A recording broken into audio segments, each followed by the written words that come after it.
Since their inception a decade ago, Jukebox the Ghost have been finding new and creative ways to make exciting and innovative piano rock music, as well as create a diverse and ever-growing fan base through the use of social media. They've played over 1,000 live shows across the US and the world and have no intention of slowing down anytime soon, with their Spring 2018 tour being their largest yet. So everyone please welcome to the stage Ben Thornewill, Tommy Siegel, and Jesse Kristin of Jukebox the Ghost.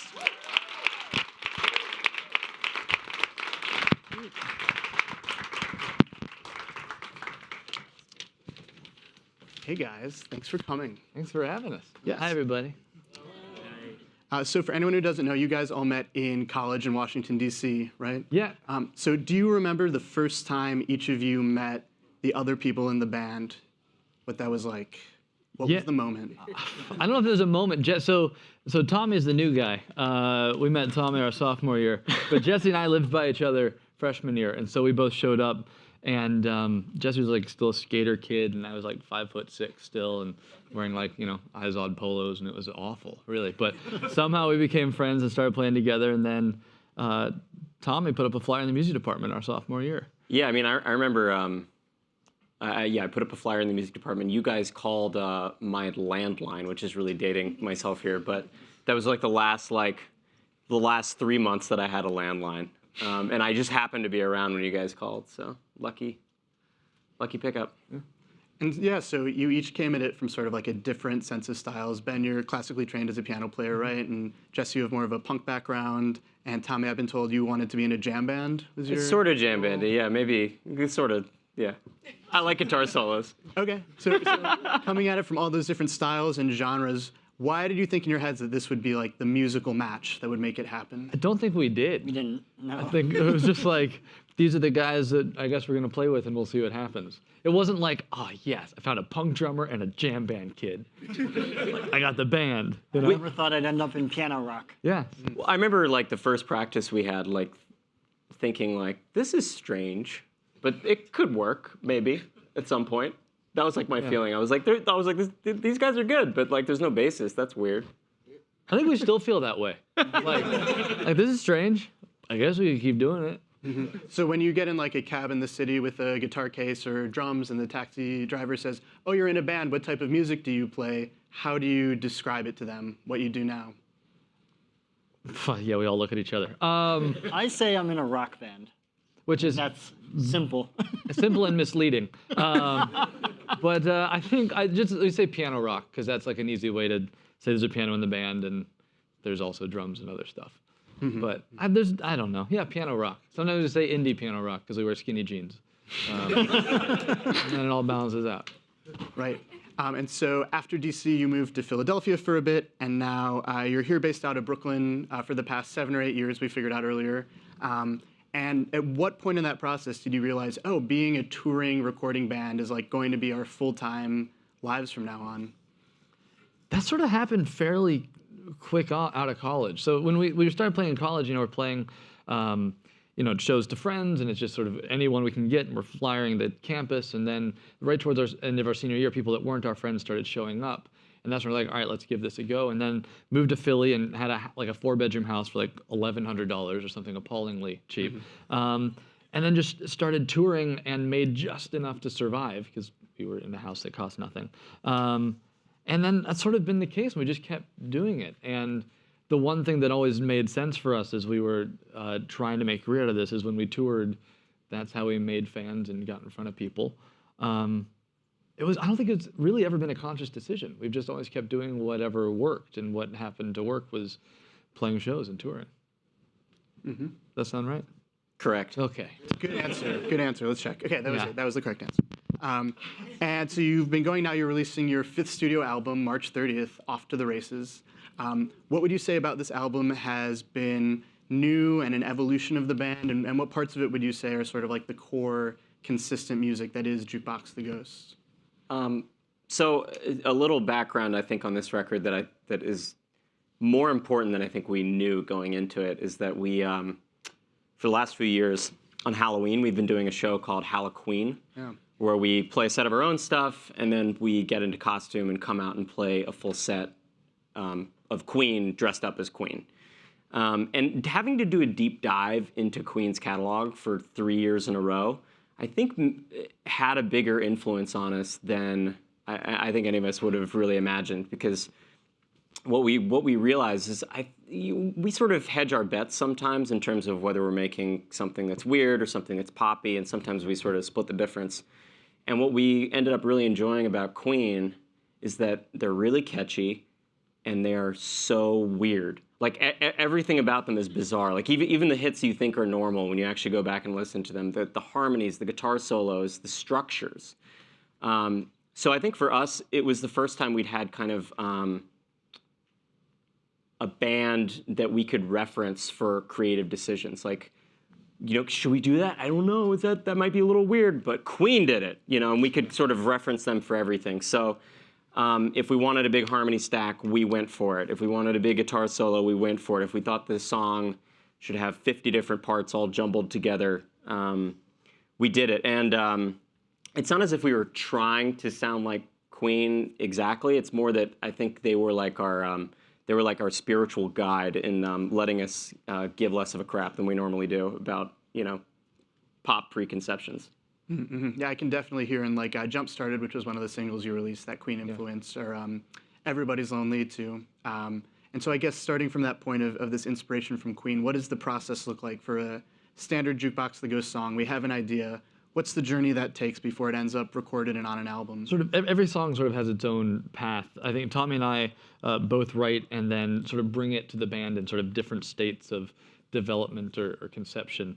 Jump Started, which is one we just released a couple weeks ago, depending on when you're listening to this, it was a demo that I sort of built out at home and added seemingly endless vocals, and just every day I'd sit down and try to add another part without sort of considering what happened before, and never really thought it'd be a jukebox tune. But then this is a good example. We brought it to the band and we all started like arranging it and thinking about it, and they're like, this should be a jukebox tune. And I'm like, this is totally spastic and completely unlistenable. I don't think this is a great idea, but it ended up working out, and it's like filled with harmony stacks and guitar solos. But every song has its own path. And this record is another thing that separates this record from our other records is that in the past, like if we had a demo or something, it would be some rough recording from the practice space or an iPhone memo or something. In this record, I think if you went through and listened to our demos from the record, they're pretty much the same as what we ended up with on the recording, just with more life and more bells and whistles. But we've all kind of become more serious studio engineers and producers on our own time in the last 3 or 4 years in a way that's starting to really become meaningful now. And so another song I'm specifically interested in, I heard there's a track on this album, Ben, where you recorded 170 different vocal parts and put them all together. Yeah. What does that mean, and what's the story behind trying that So out? that was sometimes when I write, I'll sit either at the piano or in this case at the computer, and it was for that song, Jump Started, and I'd record a part. And I don't think about it. Like I have a lead vocal line, and then I just start stacking and adding. And so it'll just be, for whatever reason, I'll like, instead of like a snare drum, I'll go like ba, and then I'll do ba, and I'll do it 18 different times, 18 different ways stacked on top of itself. And so the way that song ended up with like 170 different vocal tracks is because I would do these like 15-part harmonies, vocal stacks all over the song, all with different effects, all with different levels. And it worked, and now we're having a lot of trouble figuring out how to do that live, I'll tell you. But it's funny, we brought it into the studio to like actually record it, and we uploaded all these tracks to the session, and it immediately crashed. And the producers were like, "You can't do this. You have to make." So we did, compressed it, but it's all in there. But I like using the voice and the ability to record and layer the voice on top of itself as an instrument all to itself. Like you have the lead vocal, and then you have the harmonies or all the textures or other ways of working with vocals. And those harmonies on the record too, what's a fun coincidence, like usually Ben and I both sing lead and kind of trade off on songs. And on this record, in prior records, you could really tell the difference, I think, more between our songs. And this record you can too if you know the band, but it just felt like a fun coincidence that we were both really, really into thick harmony stacks on this record. That's like a fun commonality throughout the whole thing. I guess it also makes me think, I've been seeing you perform live for probably about 8 years, and as the group's evolved, we love technology here at Google, and you've been incorporating more and more technology, drum pads and synths and live looping and more guitar effects. Is that something that you've made a conscious choice that you're interested in to change your sound, or just a natural evolution of what you've been doing?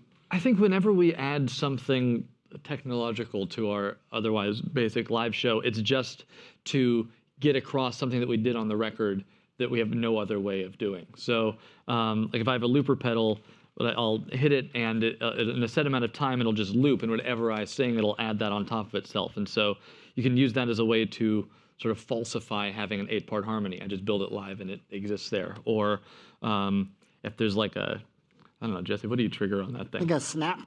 I can't even snap myself, so it has to be a sample. Yeah. We're also considering just sucking too. We haven't. Yeah, we're still working it out. Yeah. So I'm interested to hear how that goes. So we've been talking a lot about live performing. You've done over 1,000 shows, which feels ridiculous. And recently you released a live album of your music. What inspired you to want to release some of that as an artifact? I think a lot of that was because we've played so many shows. And we're like, and for so long people come to shows and we're like, I love your records, but we like your live show better, which is tiresome, but understandable. And every time I make a record, we think, maybe this one, maybe this one they'll like better. But we wanted to sort of document where we were at that time, and we had 4 records under our belt, and that was a sort of a period of time and a lot of material to cover, and we wanted to sort of document and honor sort of the live arrangements that we've been sort of honing and developing over the years. Mm-hmm. What's that balance like for you guys? Do you prefer being on the road, being in the studio, a little of both? My answer, what I tell people is, I think Jukebox the Ghost we're not a studio band in a typical sense. Like, I think there are bands that are born out of the studio environment. And the 3 of us, we learned how to play together just by playing for our friends. And that really just kept snowballing. And we were just tour more. And I think that really created our sound. And then when it's time to record our music, we record it. But I'd say that we're primarily a live band, and that does inform our records. Mm-hmm. But they're also 2 totally different beasts. I mean, when you're in a studio, you can spend an entire day, without exaggeration, on 10 seconds of music. And even that, it still doesn't sound like anything at the end of the day. You've just done 170 vocal tracks. But live is sort of this whole other realm of existence where it's not creative in like the conventional like musical sense. You're there to put on a show and travel and meet people and do the thing. And yeah, I'm always confused by there's like I've seen shows where the bands, like, people have been talking and they've been like, shh, like, I'm expressing myself up here. And I guess I kind of understand that, but maybe we've performed our songs too many times. But I'm like, the expressing myself part was like years ago. Like now we're putting on a vaudeville show, and I don't really care if you talk or not. So yeah, I find that kind of funny.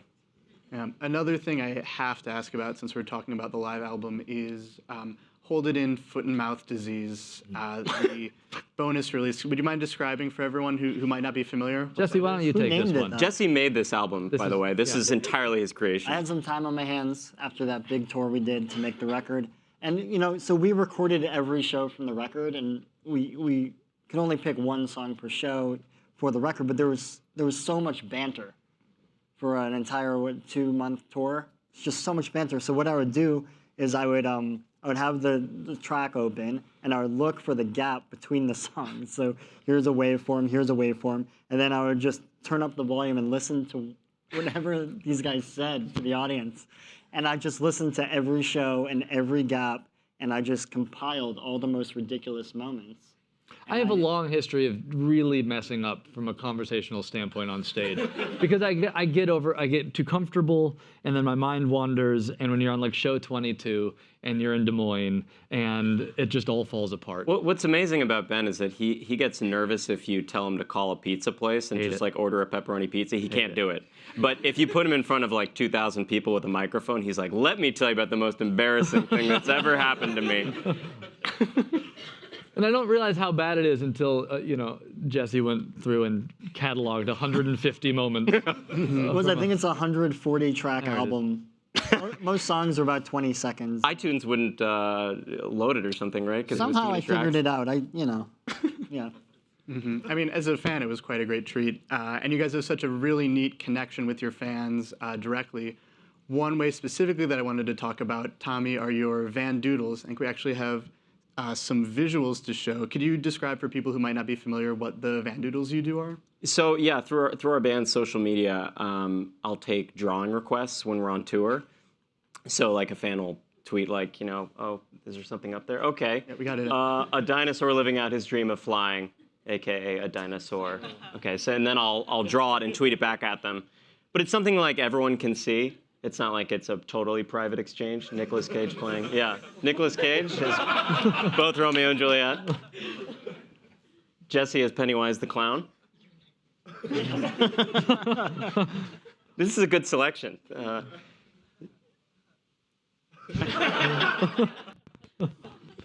Very nice.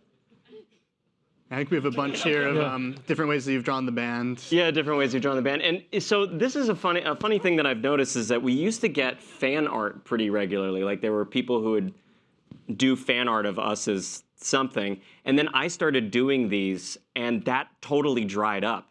And I think it's because like all of a sudden we insourced fan art. Like it's totally in-house now, so they don't have to do it anymore. Which makes me feel a little strange, but yeah, there's us as Charlie Brown, or the Great Pumpkin, Charlie Brown specifically. So if someone is listening to this video and they want to figure out what's the way that I can give a tweet that Tommy is going to see and fulfill my request, is there like a secret sauce of what you look for when you're pulling? Of what I look for? Yeah. Well, the ones I don't do are the ones that are like, draw me. Because I'm like, I don't know you.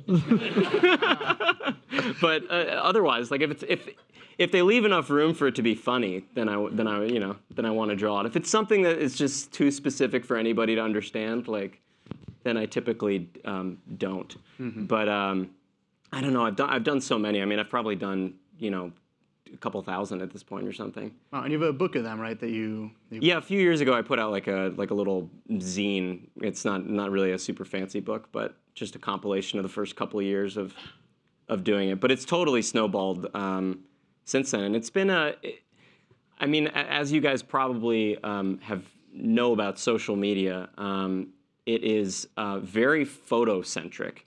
And one of the weird things about being a musician in the social media era is that listening to a song takes time and patience, and you kind of have to have somebody's total focus to really get their attention, which is like the opposite of what social media was built for, which is like this sort of instantaneous ephemera of scrolling. So what we found is that stuff like the drawings is a way to maintain a connection with our fans on social media in a way that's not too forced or narcissistic or something. And hopefully still draw people into the music. Because, I mean, if we're posting a song on Facebook, it's really tough for our song. Even if they're a big fan of the music, it's tough for us to compete with, like, Kim Kardashian and Trump and, like, all these things that are occupying the same space as music now.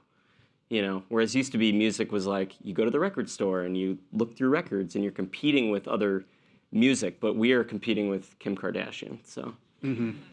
we're trying to win, and we're in it to win. She is a fierce competitor. And so with this social media presence, you're fairly active across all different channels, and a lot of it feels very spontaneous. And so as a band who's using this as a promotional venue, how much of your social media is strategies that you think through, how you're going to engage your fans, cultivate an audience, and how much of it is just what's on your mind and just popping up in your heads? We outsource most of it. No, it's a mix. We sort of developed this voice. A lot of it came from the all caps guy of a couple of years ago, and we just write terrible, ridiculous things in all caps with terrible syntax and grammar.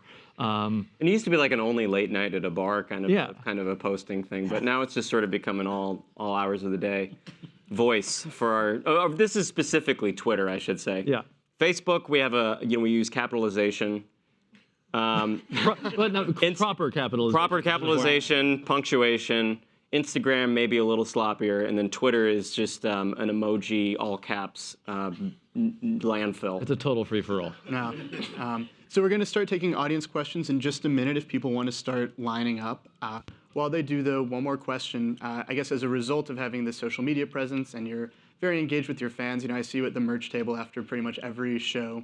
Do you have any particular memories of interactions with the fan that have been meaningful in some important way, or maybe crazy and unfortunate in any particular way that stand out in your head?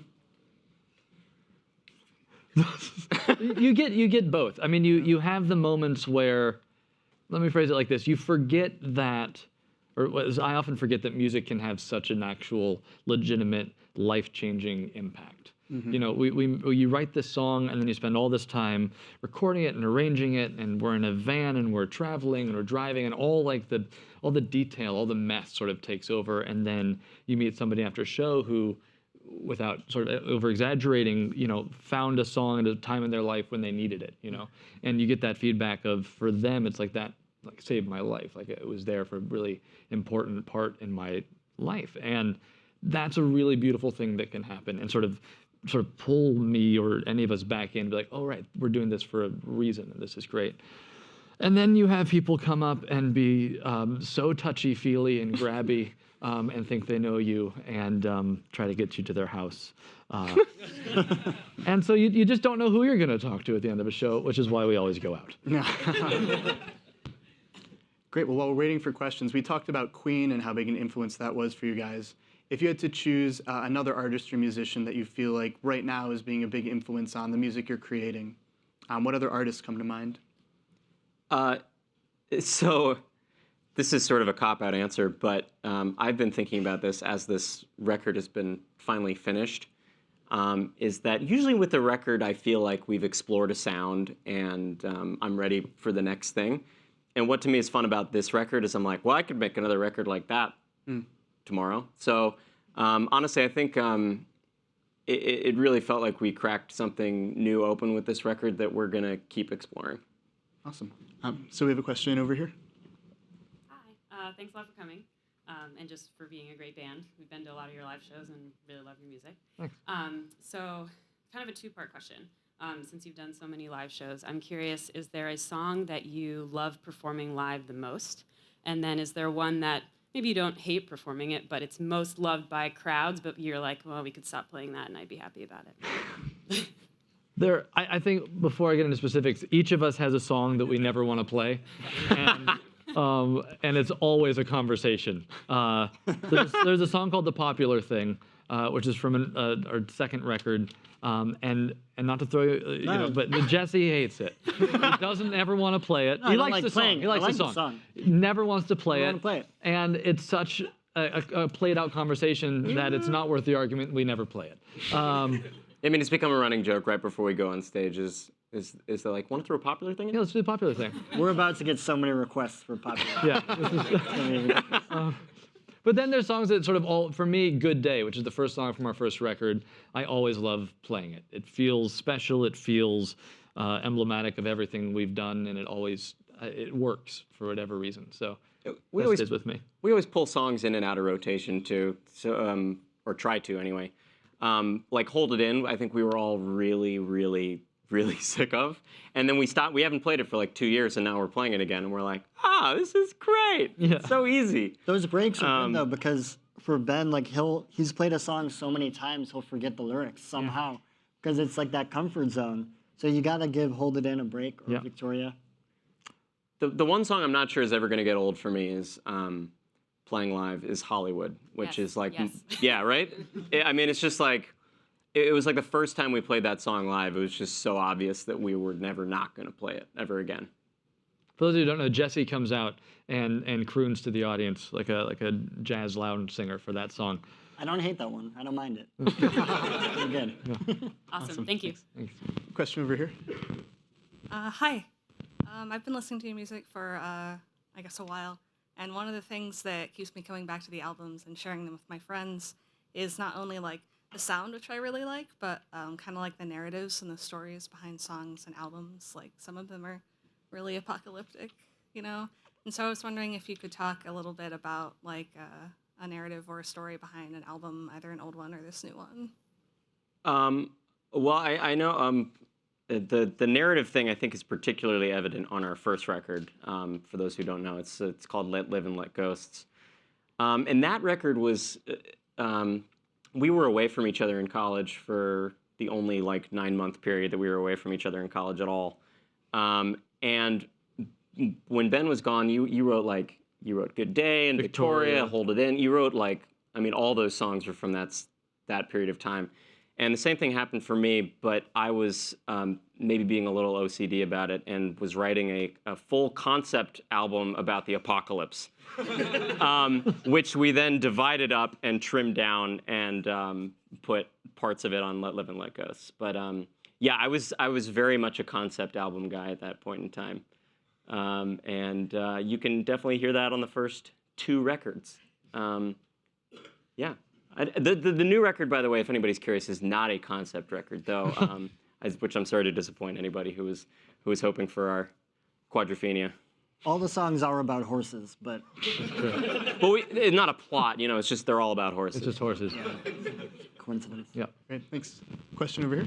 Hi guys, thanks for coming. I was wondering if you said so this album is more sort of freeform and experimental maybe. Did you write anything in the past that maybe resurfaced now that didn't make sense at the time, but is that now makes sense with this sort of more freeform thing that you're doing? Yeah, I mean, it's funny. I think rarely, whenever a song doesn't make it on an old record, we always think that's going to be on the next record, and it's never happened. We're always like holding on to these songs. I think you take, or at least I take, and probably Tom takes too, like little pieces or ideas from old songs or structural concepts that are out there and sort of recycle them. Because a lot of it ends up when you're writing a record and then picking the songs for the record, there's 2 parts. We came into the record with 30, 40, 50 songs, something like that, and then picking the songs that we think are going to work the best together. I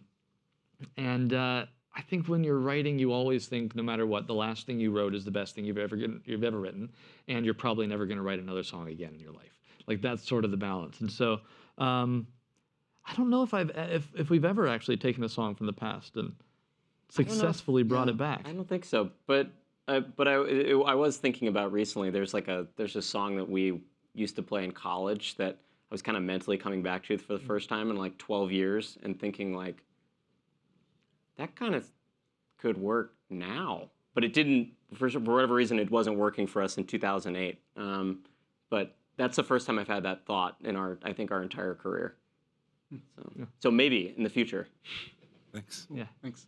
Over here. Hey.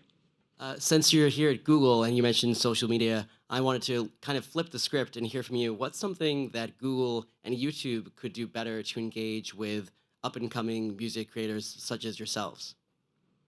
Interesting. I think something that would be interesting would be to see if there's a way to give music its own zone. I just think it's not. It's a space that's designed for visuals and video and text, and I think that trying to compete in that space with audio is just. I don't think there is like an algorithmic solution. I think it kind of needs its own space because people need a different mental space to explore music than they do pictures of food. And right now we're competing with pictures of food. And Kim Kardashian. Kim Kardashian. And pictures of Kim Kardashian eating food. Yeah. So I would be interested to see what it would look like if Google and Facebook and others maybe tried to respect art in its own space that is not the same as the space that pictures and advertising takes up. Because I guess my feeling is as a musician is that the online space sort of assumes that we have the capital and the resources of like Walmart for advertising to our own fan base, and the return on music is just not the same financial return as it is for things that are selling physical products. So I'd be interested to see a space that kind of allows music to be in its own world. I think that would be fun. Great, thank you. Cool. Over here. Hey guys, I'll ask 2 just totally unrelated things. The first one being, are we going to hear more of Jesse singing on this new album, kind of now that he broke out with Hollywood and has his own kind of solo album? And then the second one being about the fan art, someone who's actually made some. I'm still trying to figure out if it's just weird and creepy or like endearing, and I'm curious what your take is on that as well. Well, I guess my question for you would be, do you think it's creepy that we make our own fan art for our own band? No, I love it. I'm pretty egocentric myself. Is it creepy when I sing? 'Cause no, well, I don't want to spoil it too much, but on this record, I'll be singing background vocal parts more than previous records, but there is not a Hollywood-like moment on this one. That isn't to say that The next record won't be all you. I feel all me. I feel his Phil Collins moment just like swelling and ready to arrive. That's how I feel. But as far as the fan art thing, we still love it. I think when Tommy was saying it dried up, that's not like something that we're happy about. I mean, it's like, oh, they've stopped sending us stuff or making stuff. We love that because we too are egocentric, and the more we can see of us about us is great. Awesome. I'll keep it up then. Yeah, thanks. Awesome. Well, thanks for the questions. It's been so great talking. But would you guys mind if we cleared the stage and we could hear a few songs? I think that'd be great. Yeah, we'll do it. Let's do it. Thank you guys. Thanks.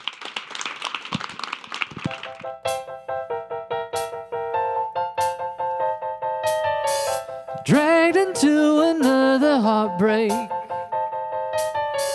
like a moth into a flame. Are we programmed for broken romance? Everything just sounds the same. Why is every song about love or drinking too much? Yeah, maybe that's because everybody's lonely on your radio. There's another song that goes, babe, I'll never let you go. Everybody's lonely, everybody's lonely. Digging through another playlist,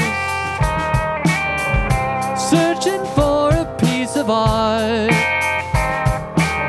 A Jackson Pollock, some piece of gossip. Why can't we tell them all apart? Why is every song about love or drinking too much? Yeah, maybe that's because everybody's lonely on your radio. There's another song that goes, babe, I'll never let you go. Everybody's lonely, everybody's lonely. Oh, everybody's lonely, yeah. Everybody's lonely.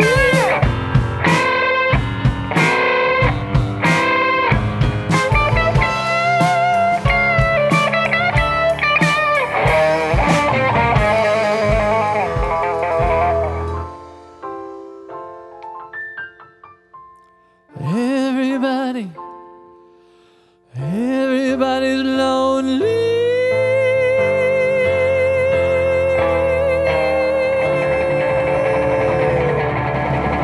Why's every song about love or drinking too much? Yeah, maybe that's because everybody's lonely on your radio. There's another song that goes, babe, I'll never let you go. Everybody's lonely, everybody's lonely. Oh, everybody's lonely, yeah. Everybody's lonely. Woo. Everybody's lonely, yeah. Everybody's lonely. Thank you.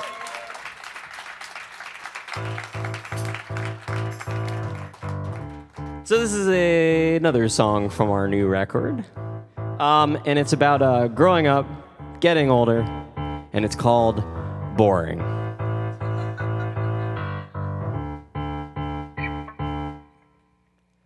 The seasons are changing, but my world always stays the same.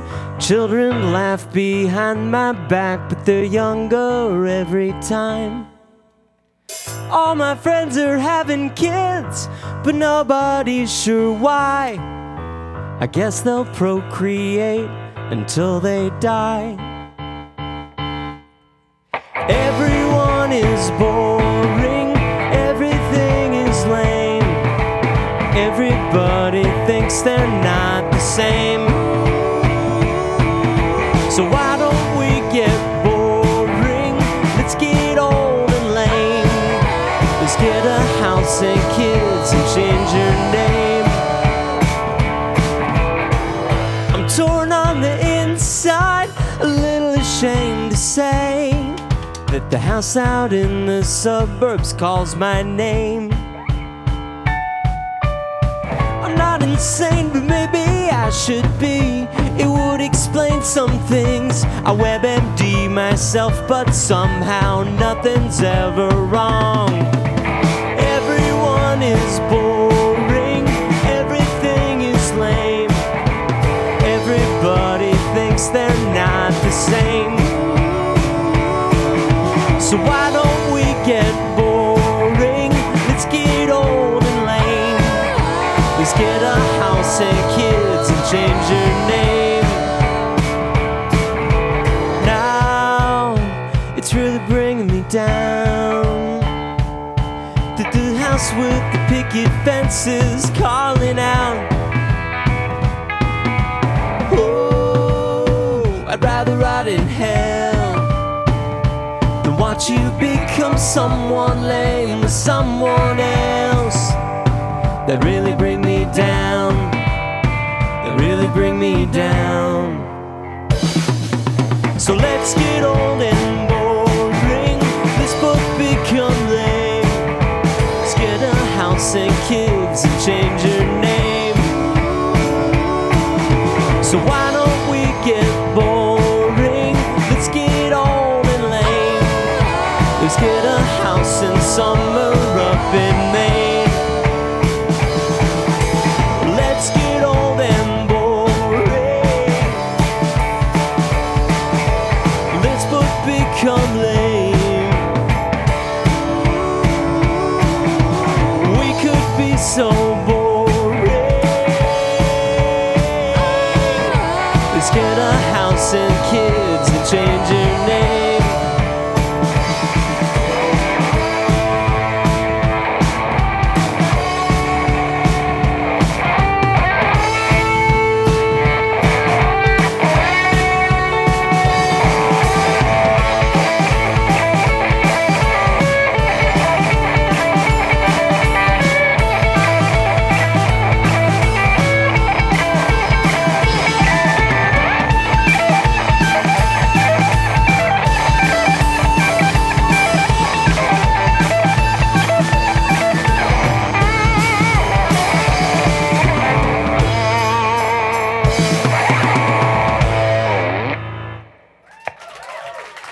Thank you.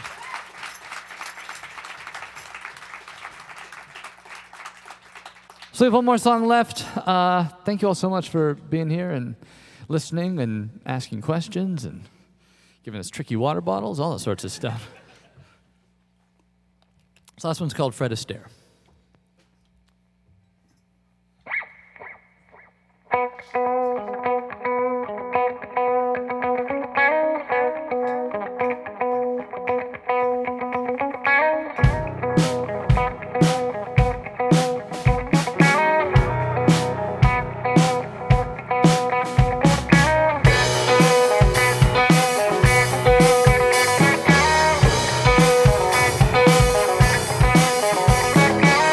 Seems like I can do no wrong to your eyes, sing the wrong lines to my own song. If you don't mind, make it up as we go. All the words we don't know. Even when I'm a broken mess, you don't care, still like me better than the rest. I swear I don't understand it, how you like me when I'm dancing. Hey! Those eyes, damn those those eyes that get me every time. Those eyes, in those eyes, I can do no crime. When it's like I don't care, you call me Fred Astaire. Those eyes, damn those eyes that get me every time.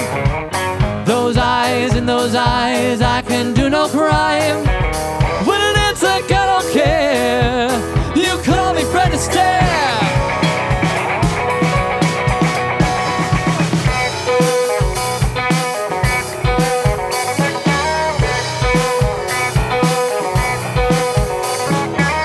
All my idiosyncrasies, you like 'em annoyed at all the little things. I know I can be frustrating, but you still like me when I'm dancing. Hey! Those eyes, damn those eyes that get me every time. Those eyes, in those eyes, I can do no crime. When it's like I don't care, you call me Fred Astaire. Those eyes, damn those eyes that get me every time. Those eyes, in those eyes, I can do no crime. When it's like I don't care, you call me Fred Astaire. And when I lose myself, there is no one else who ever sees through me quite like you. Those eyes, damn those eyes, they get me every time. Those eyes, in those eyes, I can do no crime. When it's like I don't care, you call me Fred Astaire. Hey! Those eyes, damn those eyes, they get me every time. Those eyes, in those eyes, I can do no crime. When it's like I don't care, you call me Fred Astaire.